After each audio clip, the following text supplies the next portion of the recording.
Hi, everyone. Thank you all for joining us for another session at ICFJ's Global Health Crisis Reporting Forum. I'm David Moss, the manager of IJNet.org, which is a project of ICFJ's that publishes tips and resources for journalists working all around the world and is now available in 8 languages. I'm thrilled today to be joined by 3 really incredible photojournalists. First, we have David Rodriguez. He's an award-winning visual journalist based in Salinas, California. He uses a solutions-based approach to build community in his hometown. He works at the Salinas Californian and is a CatchLight local fellow. Also with us is Camilla Ferrari.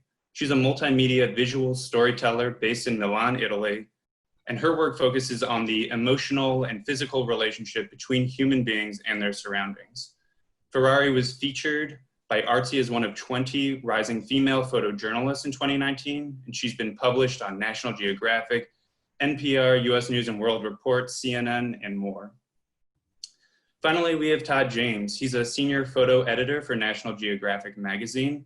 He has a passion for creating highly visual narratives.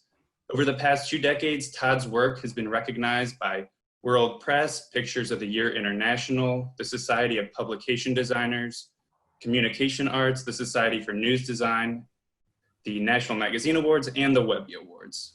Our panelists are joining us today for what we hope will be an engaging discussion on photojournalism's role during the ongoing COVID-19 pandemic.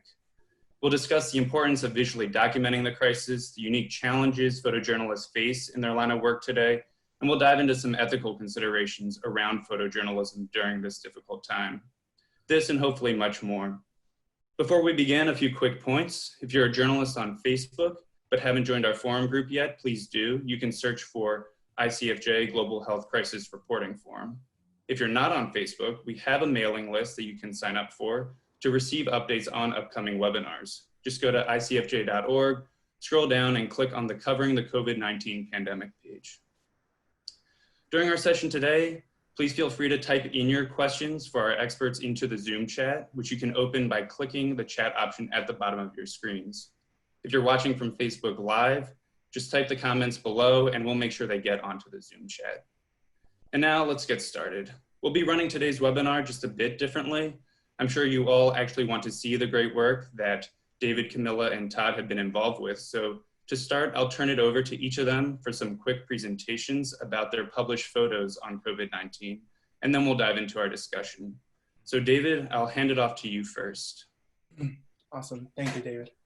So thank you everyone for being here. My name is David Rodriguez. I am a photojournalist with the Salinas Californian, and I will be sharing my screen in a moment. Here, let me check it out. Cool.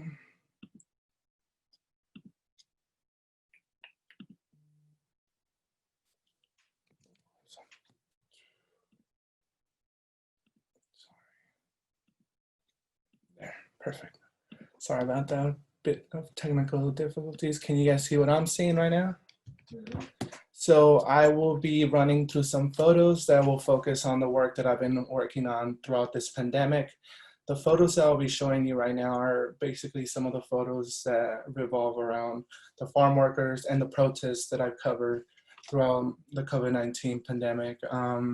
They really don't relate to what I'm going to be talking about, but you'll get the gist of it at the end when I'm done with the whole transition.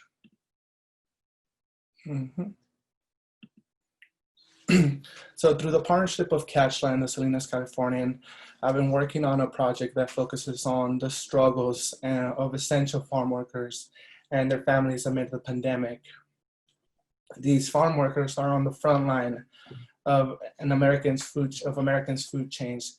They help stock the shelves of our local grocery stores throughout the nation and throughout the country, yet they themselves lack accessibility to food. And this is one of the focuses that I'm honing in my project on, these racial disparities that they face on a day-to-day basis. Salinas is kind of known by many as the salad bowl of the world because of the immense ag industry that it's around the city. Due to the need for food, farm workers have remained essential. They've been working through the pandemic in the fields, close together, wear safety precautions, and like face masks and hand washing were slow to be implemented. Today, Latinos and farm workers make up 80% of positive COVID-19 cases in the county where I currently live and I'm covering, which conversely relates to only 59% of the Latino population in the county, in the general population in the county. So seeing that COVID-19 cases are rising and that 38% are in the ag industry, I really got to ask myself, and we all got to ask ourselves this question: what will happen to the world if our food supply, our farm workers fail?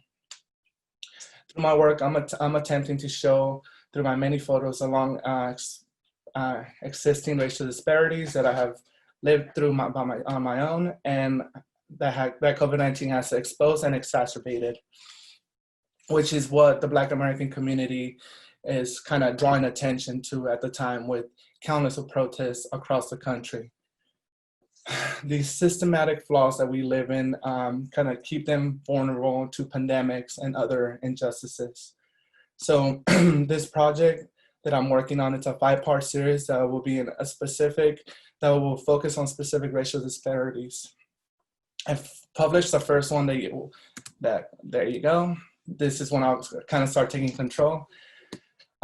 This part series focuses on a certain family in Salinas, which is the Salvador family. Her and the Salvador family, just like many immigrant families, are facing racial disparities from food insecurity, housing, income inequality, and education inequality.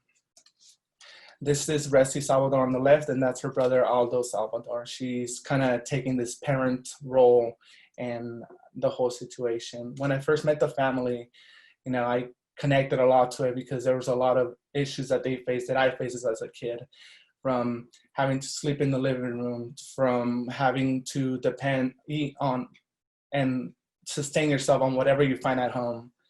These issues that they're facing connected us deeply and quickly.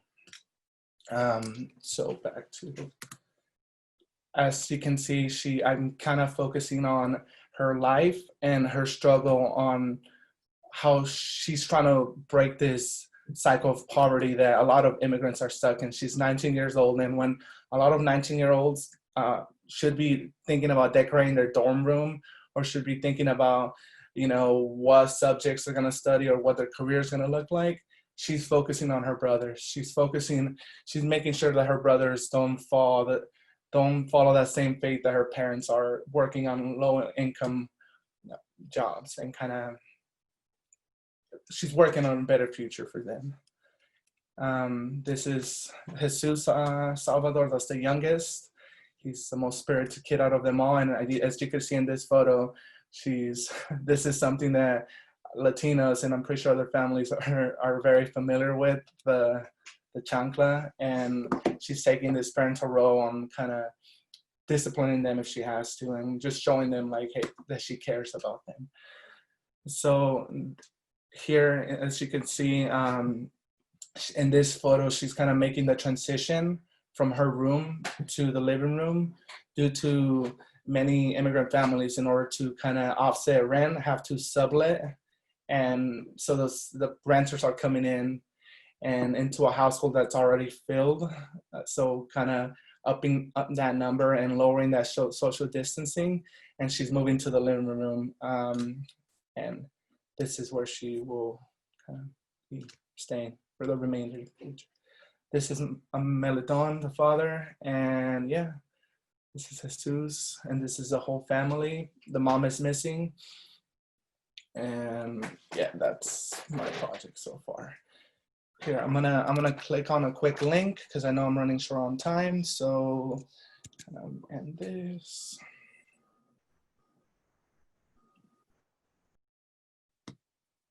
Are you guys able to see? This is the first story out of the 5-part series that was published. We can't see this, David. Oh, cool. And actually, for the audience, we shared the link to this story in the Zoom chat, so you can definitely check this out. Perfect. Are you guys able to see it now? Yeah. Perfect. So this is the first story out of the 5-part series that focuses on the food insecurity aspect. When I first met the family, I didn't take any photos for the first 2 hours. It was hard. As a photographer, that's like my first instinct. But I knew that, especially during these times where everyone's weary about just talking to anyone, I knew I had to earn their trust and I had to show them what I'm about. And talking to the dad, I quickly understood that, you know, as a child, face constant struggles of maintaining that food for your family. And as you can see here in this photo, Melatonin's feeding a cherry to his son. And yeah, there are many layers and nuances to this story in this project, but I hope that my elevator pitch kind of got you hooked into what I'm working on. And I hope that in this short time, you've kind of gotten a look into a window of these complex generational issues that have kind of plagued families, immigrant families, for generations. So yeah, thank you for your time, and please feel free to check out this beautiful story and keep a lookout for the remaining 4 stories in the series. And thank you, CatchLight, Henderson, California. Very awesome. Thanks so much, David. That's really great work. And now I'd like to turn it over to Camilla, who she's based in Milan, which has, of course, been one of the pandemic's epicenters. And she's really taken on a really unique approach with her photos. So Camilla, would you like to share your screen? Yes. Hi, everyone. First of all, thank you for watching this webinar and thank you for having me here. I'm going to share my screen real quick. Can you see what I'm saying? Okay, good. Yep. So before showing this gallery of images, which was published in US News at the end of March, I wanted just to, give a little bit of background on my work during the pandemic, because as you mentioned, David, Milan is in Italy, which was one of the first countries that was hit by the virus, and especially my region, which is Lombardy, was one of the most hit regions in Italy. And when the epidemic started, but epidemic at that time started, I really started to question my role as a photographer and how I could add to the visual narrative about the virus that was building every day. And I was, reflecting on the decision of some colleagues of mine who rightfully so went outside to photograph what was going on and the unfolding consequences of the pandemic, which were, rising drastically every day. And then I stopped for a second and I thought, okay, but what can I bring to the conversation? How do I feel about this pandemic? And of course, this means that I speak from a position of privilege because I had a home to stay in the whole time, because some didn't have the chance to stay home and had to go out and work. And also for some people, being at home wasn't easy at all because, we are not gonna explain it, of course, here, but for some reason, for some people, being at home wasn't a viable solution, let's say. So starting from there, I thought about the psychological effects of what it meant for me to being at home and the double symbolism around the home. So on one side, it was a way to detach from people outside, so you were confined at home, but at the same time, it was a way to reattach yourself to something that hosts you every day, which is your house, which is the 4 walls where you sleep at night, where I slept at night. And so I started browsing my home and trying to find relief through the rediscovery of simple things in daily life and banal things of the daily life, which is something that it's part of my practice in photography and video. So it's something that I was already doing. I was already photographing my house and my life and my relationships and myself. But what I thought it was interesting during the pandemic was the different way that I was approaching photographing daily life, even though it was something that I was already doing. So on one side, when I showed these images to people, my hope is that for people who are in the same context, it gives them a sense of what we have and what we have the privilege to have, and a different way to live the pandemic, and trying to find the beauty in everyday life and a shelter in a home. But on the other side, it was also a way for me to find a way to wander without moving from my house. And so trying to create, let's say, a psychological shelter in my own house where I could explore and sort of travel without moving. At least this is how I felt I was going to do. So as you see, these are all details from the first month in quarantine, actually, because this article was published at the end of March. And as you saw, there are a lot of self-portraits in this series, but they are always very much atmospheric and non-literal, in the sense that I wanted it to feel like it, because this is an autobiographical work, that I'm there, but at the same time, the self-portraits could be any other person, woman, any other person. So I didn't want them to be specifically about me or my life, but more as something that some people might relate to. So yeah, so after the article was published, I kept on working on this project. So I've been working on it for the whole pandemic quarantine time, so for 3 months. But I'm just showing you this little piece of the work for this presentation, and I'm gonna stop sharing and end it here. All right, awesome. Thank you. Yeah, thank you. That is incredibly unique work. And now I'd like to bring in Todd, who has been involved. He'll speak to a project he's been involved with in Detroit. So Todd, you want to take it? You're on mute, Todd.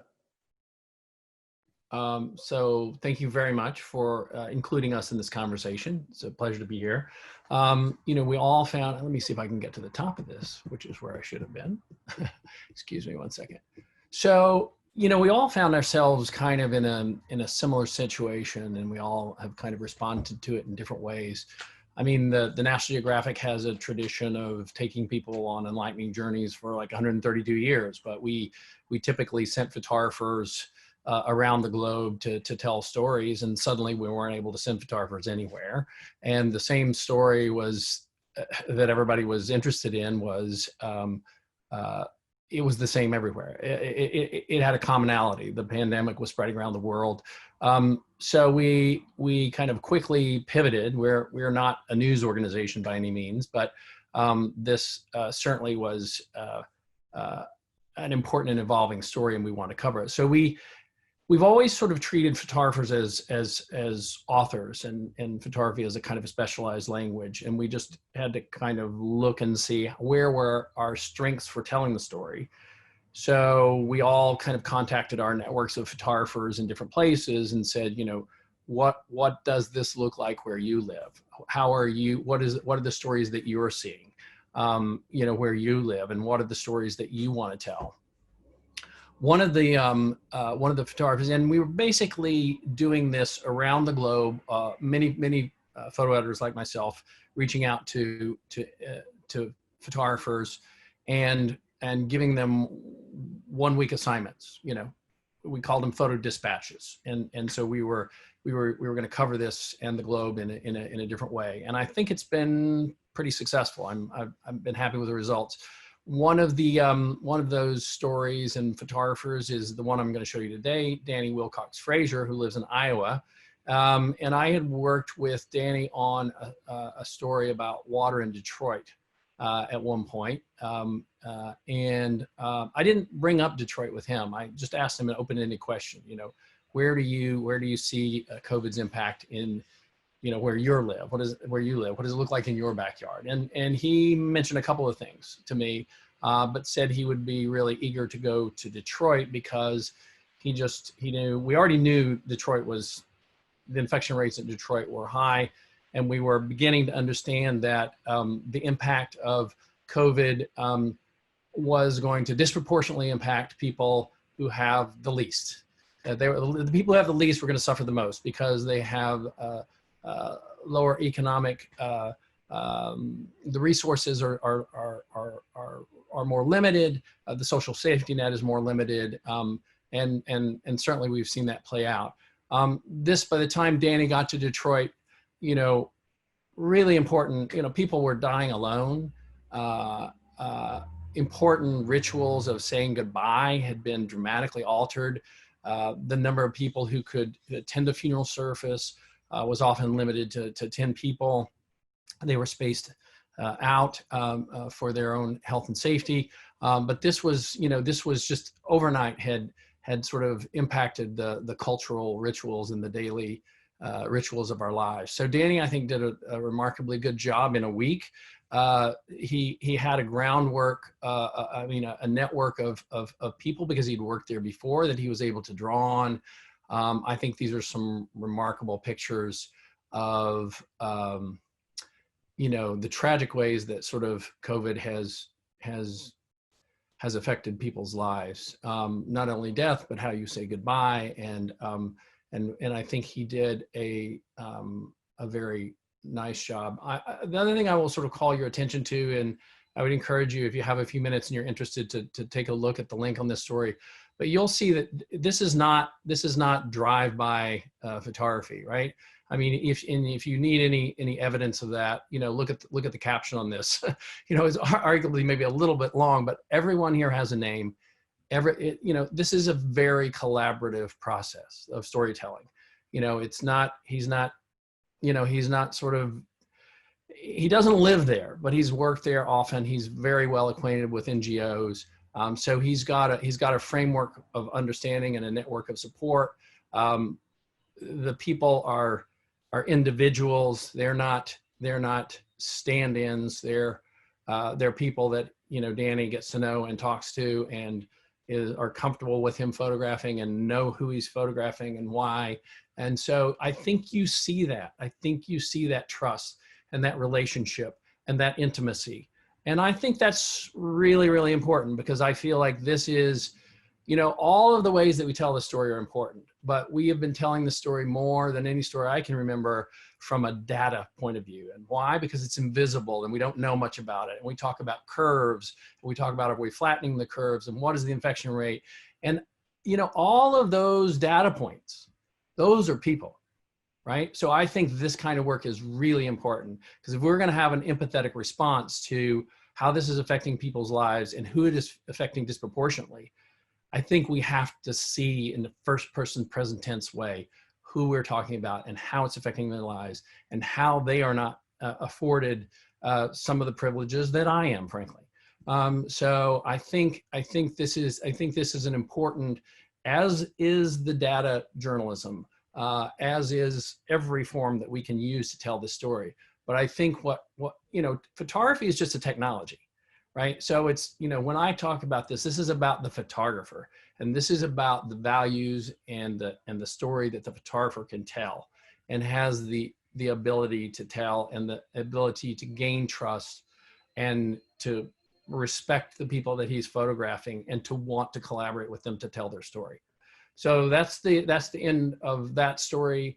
And I guess we're gonna maybe take some questions. Is that right? Yeah. Thanks, Todd. Thank you. Really incredible work. Yeah, I'll remind our audience and our viewers to, you know, type in your questions if you have any for our photojournalists in the Zoom chat or on Facebook Live, and we'll try to get to them as best we can. But to start, I'll bring David back in here. You know, you touched on this when you were presenting your photos, and your work. You know, it focused on communicating some of these inequalities we're seeing that COVID-19 has exposed in different communities in the US. So what power does visually documenting this important aspect of the crisis have, in your opinion? Yeah, no, visually documenting these inequities that are being amplified because of COVID-19, it's important, because you're capturing history, but two, you're creating awareness by pulling back this veil of long existing inequities. So kind of creating a level of human connection. People can relate to the subjects and connect with them, because most people are experiencing food insecurity right now. They're experiencing fear of a lost job. So you're kind of connecting them to my subjects, which is the Salvador family. They've been experiencing that, but now more people throughout the country get a sense of what it feels like to live that life. So documenting the people who, and hopefully, like my hope is documenting these people struggling kind of creates a sense of empathy in lawmakers and just your average Joe, and helps us prepare for future crises. So we know where to invest our money. We know what to do if there's, God forbid, another pandemic. Yeah. Awesome, David. And I know, Todd, your work has also, touched on these inequalities that COVID-19 has really put front and center. Do you want to weigh in on this? What power does visually documenting this? I mean, you mentioned the data journalism. Yes, that's one aspect, but the visual photos present another. I mean, I agree with David. I think I firmly believe that journalism is the first draft of history. It can be it's imperfect, but it's an important recording of what is going on. Photography, to me, you can't do photography from a cubicle. I mean, there's a lot of journalism today that's done from a cubicle at a distance, and you cannot shoot pictures that way. You have to show up. You have to go to where the story is to make those pictures, and you have to put yourself out there. And I think that's incredibly important. And I think creating that visual record. I would echo what David said. We are human. If we need empathy to get us through this, I think we relate to the condition of other human beings. And I think we are more aware than ever, that I recall in my lifetime, of the need to kind of shift our perspective and our assumptions. I mean, that's a work in progress. I'm doing that all the time, and I'm doing that in real time on trying to cover these stories. So I think this is how we raise awareness of what is going on, how COVID is impacting people's lives. Okay, awesome. I want to bring in an audience question now, and maybe I'll direct it to Camilla first. We have one from Varsha Tiwari. They're asking, what were the challenges you faced when you were ready to photograph, and what was the thought process behind each photograph? Thank you for the question. So for me, since I decided to focus on the inside part of the pandemic, I made a conscious decision not to go out and photograph, because I was very much interested in the psychological effects that this pandemic had on me personally, and on other people as well. Because to be completely honest, I felt very much frozen to the idea of going outside and risking the health, not only my health, but the people I was photographing as well, and then the family I was encountering after, being outside. And I think it's so necessary that photographers are out there and doing this, but at the same time, I think it's also very much necessary to be very honest about our intentions as storytellers, and why we are photographing something, and what is our true intention. And for me, the psychological aspect of being confined at home was something that really drawn my attention. So I decided to focus on that in the hopes of bringing a diaristic narrative to a condition of confinement that a lot of people were sharing with me as well. And also, again, complete honesty, the fact that being confined was seen as something, I mean, a lot of people complained about the quarantine in different ways in different countries, but the people who had the privilege to be quarantined complained about the fact that we were stuck at home. And for me, doing a work like this was also a way to say, focus on what you have and cherish what you have, which was something that I was doing as well while I was doing this work. So finding beauty in everyday life, it's something to cherish, in my opinion. Great, thanks, Camilla. And you touch on the safety aspect there. I think it would be that's obviously got to be top of mind for photojournalists. So much of your work, you likely have to be in person. I mean, Camilla, you found a creative, approach to your work, but I want to direct this toward David. I mean, you're literally in the homes of the of your photo subjects during this health crisis where, you know, we're warned about even being indoors. So I'd like to ask you, how did you navigate these safety concerns, both in terms of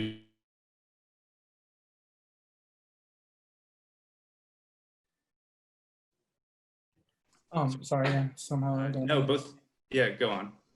No, it was tricky at first to fight the instinct to get close to people, because as journalists, that's our job, to get as close as we can to our sources, to connect with them on a human level. And it's very hard to connect with them if you have a face mask. They can't see your intentions. To see someone with a face mask, get close to them, and point a recorder or a photo or a camera, it was difficult.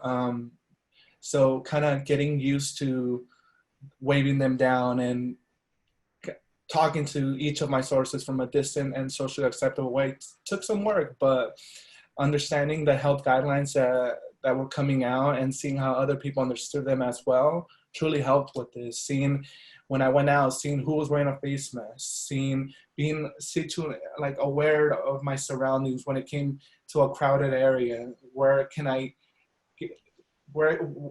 avoid? Who can I avoid? Who can I not avoid? If I need to talk to that person, where can I take that person so myself and that person could be in a good place where we won't be exposed to anything. So understanding the health guidelines was a huge help. And I have a bit of an OCD, so after every assignment that I've shot on a daily basis, I would clean my gear throughout. I have my isolated area in the corner in my house, so I would clean my gear, making sure none of my gear touched anywhere near my kitchen, my living room, and take off my clothes, put them in the hamper, and just put it near that area, because it's important to be aware of that as well. And I guess one of the best things for peace of mind is a travel-sized hand sanitizer. I could vividly remember the emotions I felt when I didn't have that hand sanitizer. After every assignment, I would get in my car and I would clean my hands. When that wasn't there, it was kind of a bit of a disrupting feeling. But yeah, scoping out safe zones and scenes in any room and knowing common health guidelines became second nature after a while. So yeah. Yeah, great. And Todd, in your role as an editor, what special and extra considerations have you had to take on, as you're commissioning pieces? Well, I mean, I think again, it was a pretty steep learning curve for all of us, and we're learning in real time, and we're getting, the science is changing, where the guidelines are changing as we're going along. But we have, we have our own guidelines, which are pretty much mirror the CDC guidelines. Those went out with our assignment contract, so that we were making photographers aware of what our expectations were for them to kind of in a formal way for their own safety and the safety of the people they're photographing. So we had that to start with. And then I spent a lot of time on the phone with Danny Wilcox Frazier, and including like when he decided he wanted to do this assignment. I said, look, I want you to talk to your family about this, because this is no joke. There are some real risks here, and I want you to make sure that you're comfortable and your family's comfortable with you doing this, and let's talk on Monday. So, I mean, to me, that was just kind of the way I was ethically comfortable with approaching this assignment with a little more care than I might have ordinarily. We were able to sort of provide him with some PPE.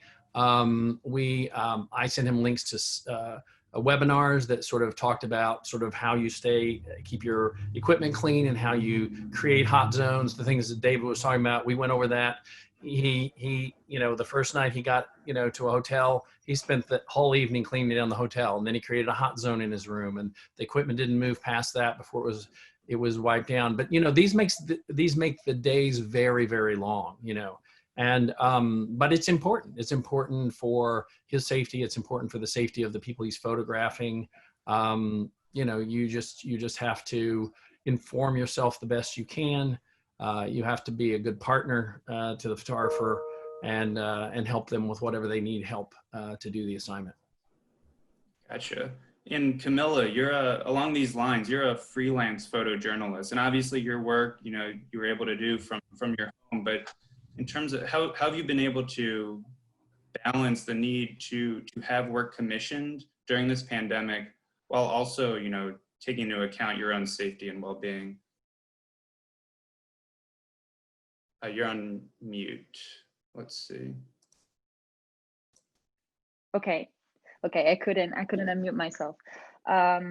So yeah, actually during the lockdown days, I went on assignment for a publication, and the assignment included me going out to photograph. It was the beginning of the pandemic, so they were creating videos of the cities completely empty, since the majority of the population wasn't outside, and my assignment was to, you know, create this content for the city of Milan. And the way that I approached this was pretty much what David and Todd said. And I was also much reassured by the fact that my goal was to photograph emptiness, which meant that my relationship and interaction with other people were as low as they could be. But in terms of, for example, gear, I was very much aware of where I was walking, what I was touching, where I was, you know, putting myself to balance, for example, because it's something that, at least for me, it's something that comes very naturally when you move and photograph. You touch a lot of things that you never noticed. And so right now you're very much more aware of your presence in space. And so again, when I went back home, as David did, I had a place at home before even going in.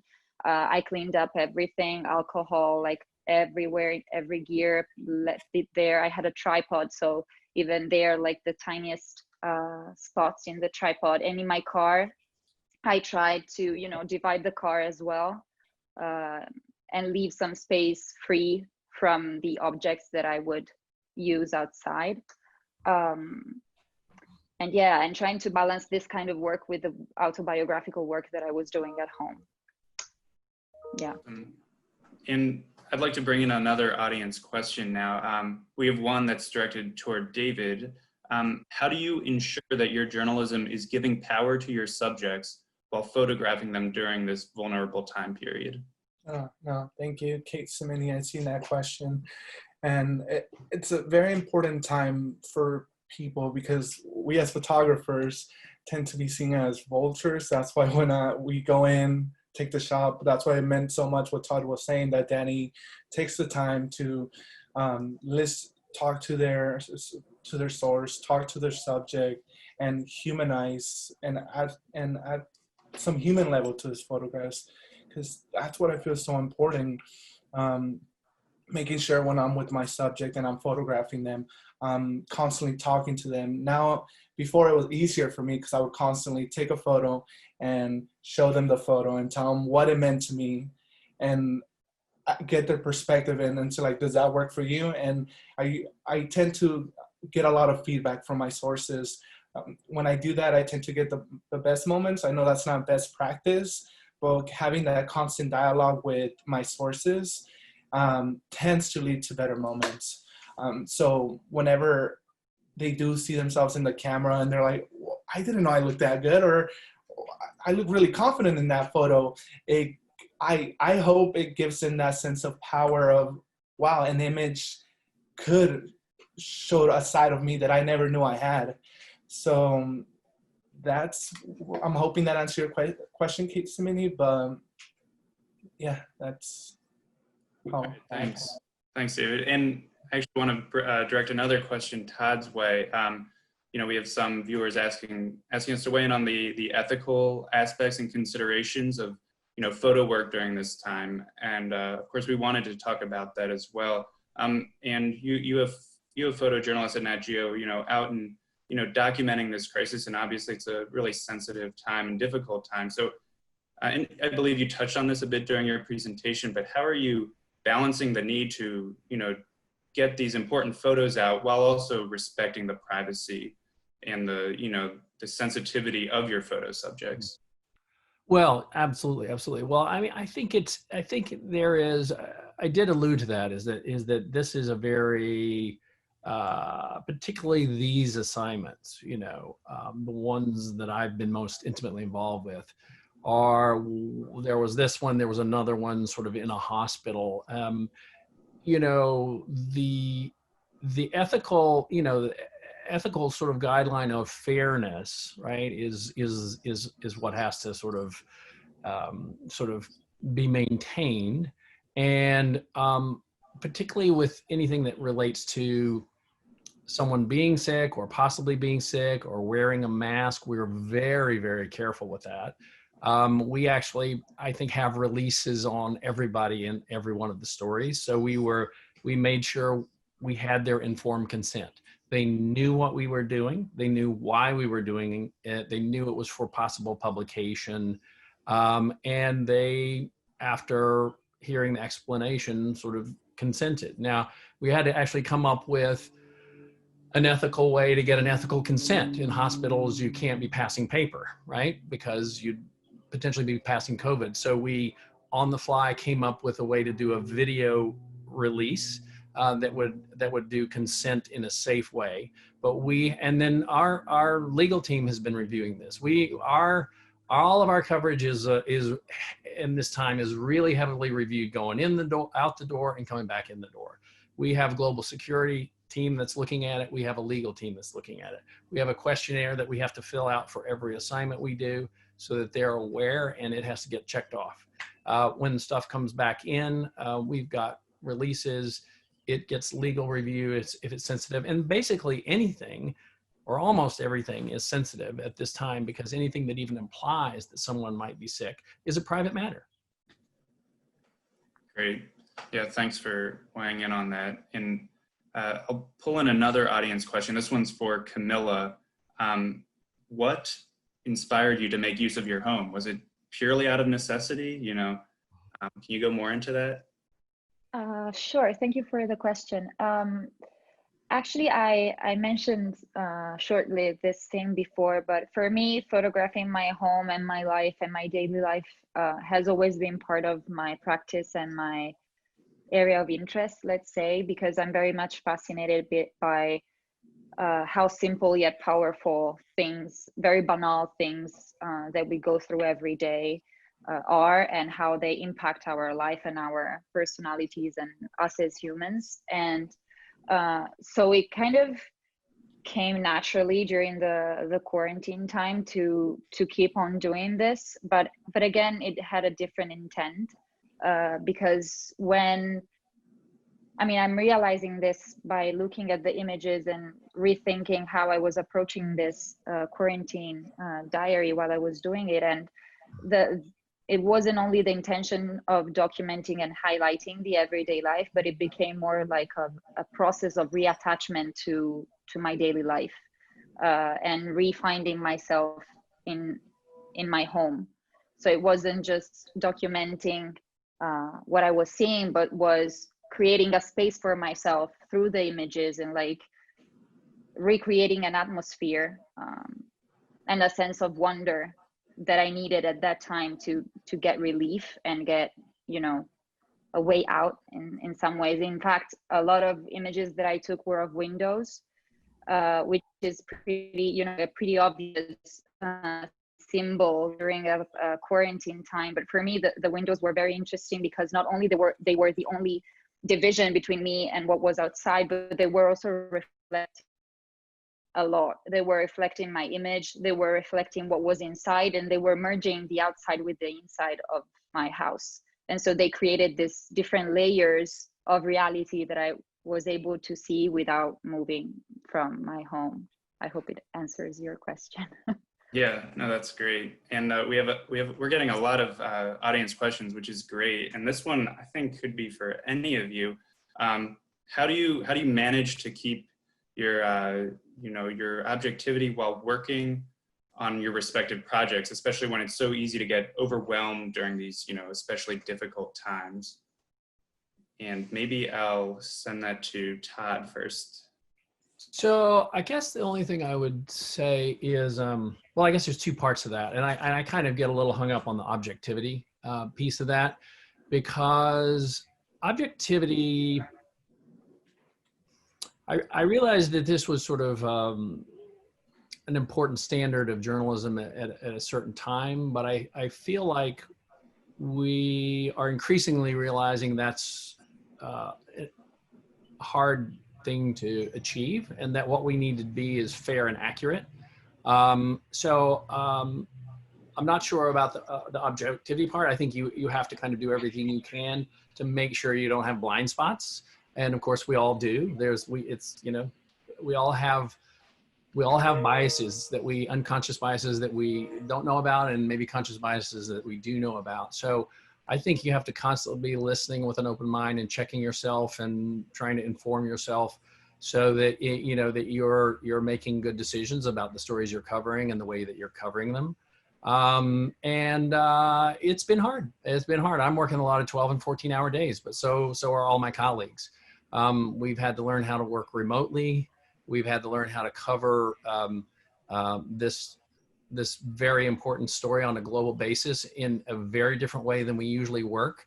We're all in this together, I think. And I think we're just trying to learn in real time. Great, thanks, Todd. And yeah, I know objectivity is really top of mind for journalists, especially right now. We're running out of time. We have about 10 minutes left. I want to bring in one more audience question that is kind of a really holistic view, asking for a holistic look at how COVID-19 will affect photojournalism going forward. And maybe if you don't want to weigh in on the whole industry, maybe your own personal work, how it's going to affect your own personal work going forward. And maybe, Camilla, do you want to speak to that? So for me, what's very interesting is the fact that COVID, and Todd mentioned this quickly before, the fact of being in a situation, right? And being present and being physically in a situation to photograph. I think during COVID and during the pandemic, what really surprised me and in a weird way excited me was the need to find solutions, and the need to find interesting solution to a common problem, which was this same presence, right? So a group of us photographers are out there and documenting in real life, in person, and then there's another part of photographers who are trying to find ways to kind of innovate photography. So for me, it will also be a matter of the significance of the term photography and what photography really is. Because if we think about some examples that I saw of people photographing through Zoom, for example, or photographing through Skype, is it photography? Is it not? Why is it photography? Why is it not? Who's the photographer then? Is it the person who screenshots the screen, or is the person who frames the screen, right? So for me, what's really interesting is I would hope that a debate on the meaning of photography might arise from this situation. And that's why also the intention behind what we do is so important. To answer the objectivity question very quickly, for me, maybe objectivity can be replaced with honesty. Right. So, I'm hoping that this will bring this debate as well. Not only in photojournalism, but in photography and visual arts in general. Awesome, thanks, Camilla. And David, I want to pull you in on this. How will COVID-19 affect your work, or in your view, how will it affect photojournalism just in general moving forward?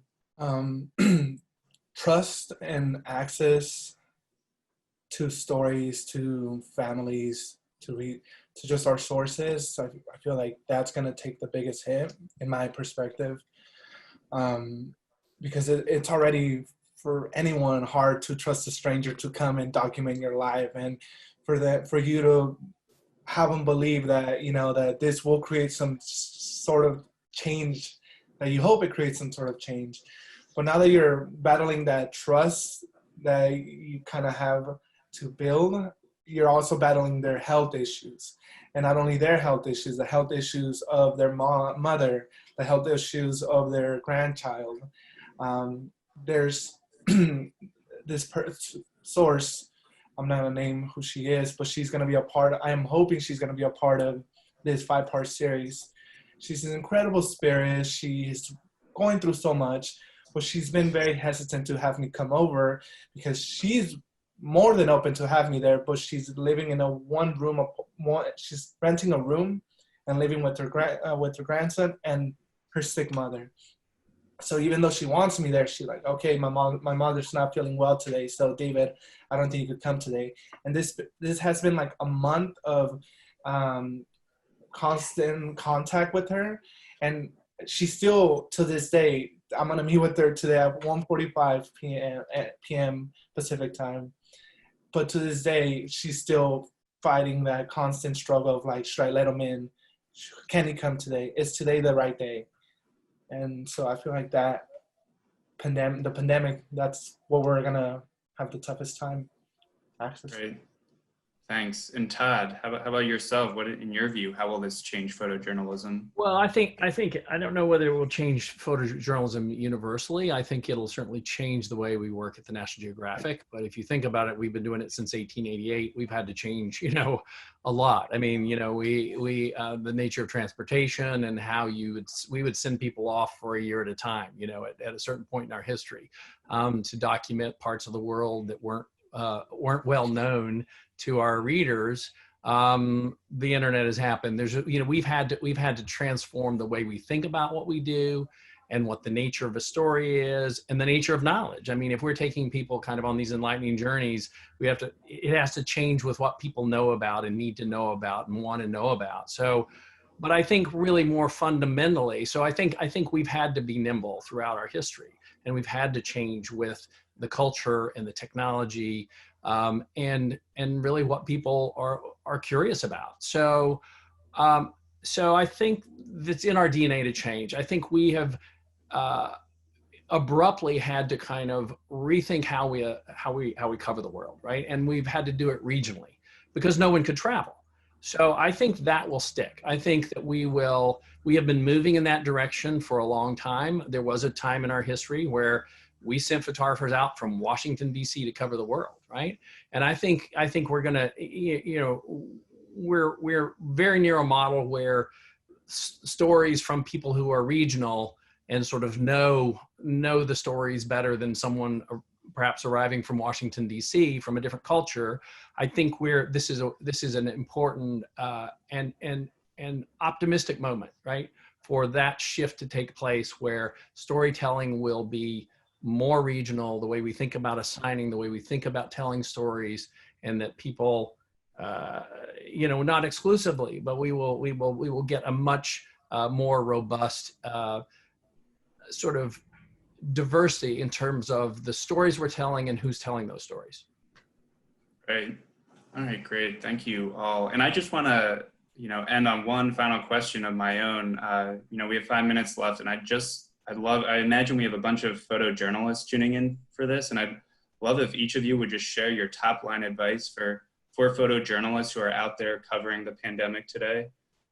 David, what is your top line advice for photojournalists out there? So my top advice would be just to remind yourself that this job takes guts and resilience. So if you're new to journalism, pandemics, riots, you don't want to lack the training and result in that being your last photo of something happening where you weren't ready for the moment. So there's plenty great organizations doing free online webinars right now that you could kind of look into and kind of start educating yourself on what I can do to stay safe. So I don't know, so top advice, always go with a buddy. If you have a brave buddy who kind of, you could count on, so he could be watching your back while you're photographing some photos, and just being situationally aware of everything. COVID-19 has kind of heightened these senses to being aware, okay, what am I touching? What am I not touching? When I'm in a protest, I know where I should be. I know where I should be standing. I know if I'm inches from getting, I was close during my last protest. I was photographing these gentlemen kneeling with their fist in the air. And I saw a car coming my way, but I'm like, no, I'm pretty sure I could evade. I'm pretty sure the car's not gonna hit me. And so one of the protesters pulls me in, and I'm like, I appreciate it. So even though you're sure that you're safe and you've been doing this for a while, no, always be aware of your surroundings and yeah, educate yourself.